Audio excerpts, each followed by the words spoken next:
भाभी की सौतन पार्ट 1। माँ, भाई ने इस लड़की से क्यों शादी की? मुझे ये अधीरा बिल्कुल पसंद नहीं है। बेटी अब क्या कर सकते हैं, मैं भी तुम्हारे भाई की शादी इस लड़की से नहीं कराना चाहती थी, लेकिन समर्थ की जिद के आगे मुझे झुकना ही पड़ा। समर्थ ने अपनी पसंद की लड़की अधीरा से शादी की है, लेकिन उसकी माँ मंजू और बहन सौम्या को अधीरा बिल्कुल पसंद नहीं है।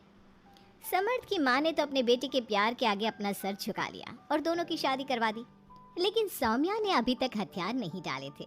वो अभी भी अपनी भाभी को घर से निकालने की हर मुमकिन कोशिश कर रही है। बहू, ओ बहू, आज चाय मिलेगी या नहीं? लाई माँ जी। एक तो समर्थ भी न जाने कहां से इस लड़की को पकड़ कर ले आया है। हर काम ऐसे करती है मानो हाथों में मेहंदी लगी हो। लीजिए माँ जी चाय। अच्छा तो ले आई तो चाय। मुझे तो लगा था कि तू सुबह की चाय दोपहर के खाने के बाद देगी। माँ जी, दूध वाला लेट आया था, इसलिए चाय बनाने में लेट हो गई। इतने में सौम्या वहाँ आ जाती है। माँ, मैं अपनी सहेली देविका से मिलने जा रही हूँ, शाम को आऊँगी। सौम्या, मैंने तुम्हारे लिए नाश्ता बना दिया है, पहले नाश्ता कर लो फिर चली जाना। मुझे आपके हाथ का बेस्वाद खाना नहीं खाना। मेरी सहेली देविका बहुत अच्छा खाना बनाती है, मैं उसके यहाँ खा लूँगी। ओके माँ, बाय, मैं चलती हूँ। सौम्या के जाने के बाद मंजू अपनी बहू पर चिल्लाते हुए कहती है, बहू, तूने इतनी बुरी चाय बनाई है, इससे अच्छा तो तू जहर पिला देती, कम से कम वो मीठा तो होता। अगर मेरे बस में होता तो चाय की जगह जहर ही दे देती। कुछ कहा तूने? अब नहीं माँ जी, मैं दूसरी चाय बना देती हूँ। रहने दे, मैं जा रही हूँ अपनी बहन के घर, तो घर का सारा काम करके रखना, शाम तक आ जाऊंगी। और हाँ, रात के खाने में कुछ अच्छा बना लेना। मंजू अधीरा पर हुक्म चलाकर चली जाती है। अधीरा बड़बड़ाती हुई किचन में जा रही होती है कि तभी समर्थ वहाँ आ जाता है। अधीरा, नाश्ता लाओ जल्दी से, ऑफिस के लिए देर हो रही है। क्या करोगी नाश्ता करके? किसी को भी मेरे हाथ से बना खाना पसंद नहीं आता, आप ही बाहर ही कर लेना नाश्ता। लगता है माँ और सौम्या ने फिर तुमसे कुछ कहा है, तभी तुम्हारा मूड इतना खराब है। तुम माँ और सौम्या की बातों का बुरा मत माना करो। मैंने माँ के खिलाफ जाकर शादी की है ना, इसलिए वो तुमसे कुछ उखड़ी उखड़ी रहती है। लेकिन मुझे पता है, जिस तरह तुमने मेरा दिल जीत लिया, उसी तरह तुम माँ और सौम्या का दिल भी जीत लोगी। बातें बनाना कोई आपसे सीखे। अब आपको ऑफिस के लिए देर नहीं हो रही? हो तो रही है, लेकिन सोच रहा हूँ सौम्या और माँ घर पर नहीं है, तुम दिन भर अकेली घर में क्या करोगी? मैं आज ऑफिस की छुट्टी कर ही लेता हूँ। नहीं नहीं नहीं, मैं घर में अकेली रह सकती हूँ, आप ऑफिस जाओ। चलो जाओ और अपना काम करो। समर्थ ऑफिस चला जाता है और शाम को जब सभी घर आते हैं, अधीरा सबके लिए बड़े प्यार से खाना तैयार करके रखती है। सौम्या सबसे पहले किचन में जाती है। अरे वाह, खाने की तो बहुत अच्छी खुशबू आ रही है, लेकिन मुझे इस खाने का मजा किरकिरा करना ही होगा।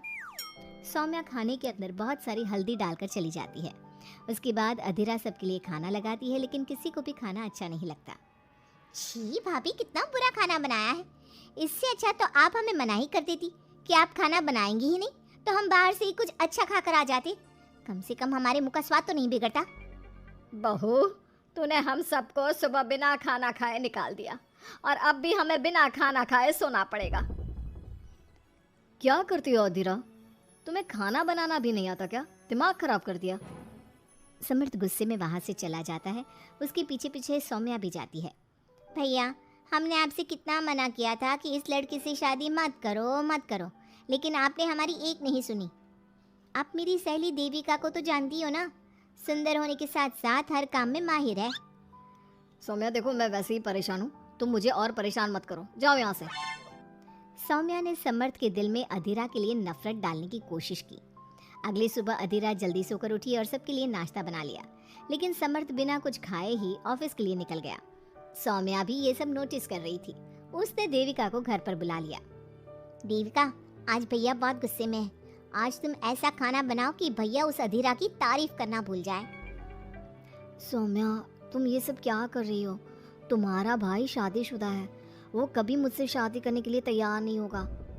लेकिन तुम तो भाई से पहले से ही प्यार करती थी ना। हाँ करती थी, लेकिन ये उन दिनों की बात है ना। चुप रहो तुम। अगर तुम्हें भैया को पाना है तो तुम्हें वही करना होगा जो मैं कहूँगी। सौम्या ने जैसा जैसा कहा, देविका ने वैसा ही किया। देविका ने बहुत ही स्वादिष्ट खाना बनाया। शाम को सभी लोग इकट्ठा हुए और सबने एक साथ मिलकर खाना खाया। इतना मजेदार खाना खाकर सबने देविका की खूब तारीफ की। समर्थ ने अपनी पत्नी को ताना देते हुए कहा, अधीरा, देविका ने कितना अच्छा खाना बनाया है। तुम्हें देविका से खाना बनाना सीखना चाहिए। अब तो ये रोज की बात हो गई। सौम्या हर बार देविका को अपने घर बुलाती और किसी न किसी बात पर अधीरा को शर्मिंदा करती। सौम्या अपने भाई की बात देविका से कराने लगी। अब समर्थ भी देविका से प्यार करने लगा। सौम्या ने अपने भाई से कहा, भैया आपको देविका पसंद है ना? अरे तुम ये क्यों पूछ रही हो?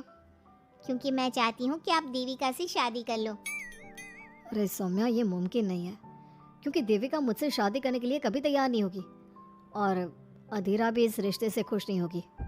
आप देविका की चिंता मत करो, उससे मैं बात कर लूंगी। आप बस अधीरा भाभी को समझा दो। सौम्या की बात सुनकर समर्थ अधीरा के पास जाता है। वो उससे अपनी और देविका की शादी की बात करता है।